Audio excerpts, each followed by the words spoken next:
His story is so moving that I've forgotten my story. But I do have, and I'm going to finish it in 2 or 3 minutes.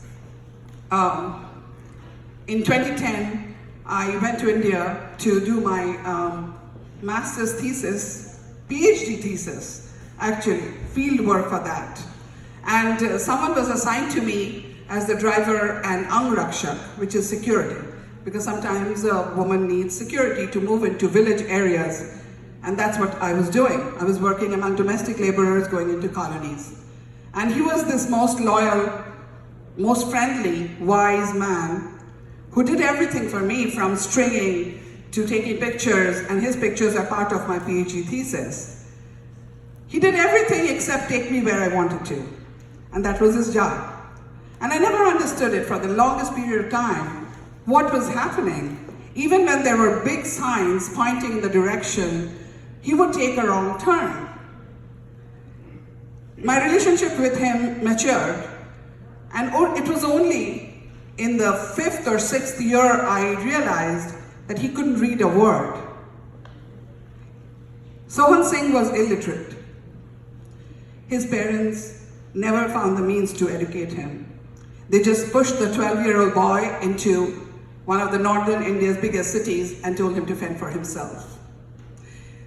To cut the long story short, I tried to enroll him in an English class because he was very keen to learn English, because that's what paid for the foreign tourists. But he couldn't, because they gave the books out, they were written in English. He couldn't even read ABCD. And he was afraid to say, I'm illiterate. He was afraid nobody would hire him.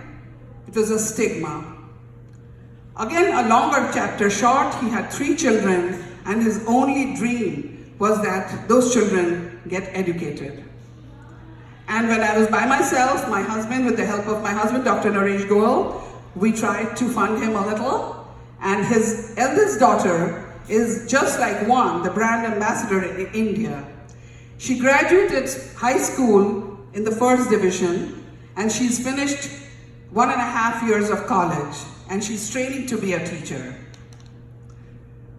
With Dharitri's help, she's going to also graduate college, and she's going to, just by becoming herself literate, her younger siblings look up to her, and her father has started writing letters on WhatsApp. So the man who could never read, finally his daughter empowered him enough. So children is where we need to focus, and children is where we will focus. We have pictures. If you are interested, there is an iPad there where the food coupons are, and we can show you the pictures of the students, the little children who are sitting on the floor and studying to do well. Their parents are domestic laborers, and they are studying with the help of this gentleman in Durgapur, India. And some of the funds from here will go to giving them chairs and tables, because they're sitting on the floor and doing their studies. Some part will go to their clothes, and they have asked for 2 computer sets, which we might not be able to afford, but I keep hoping.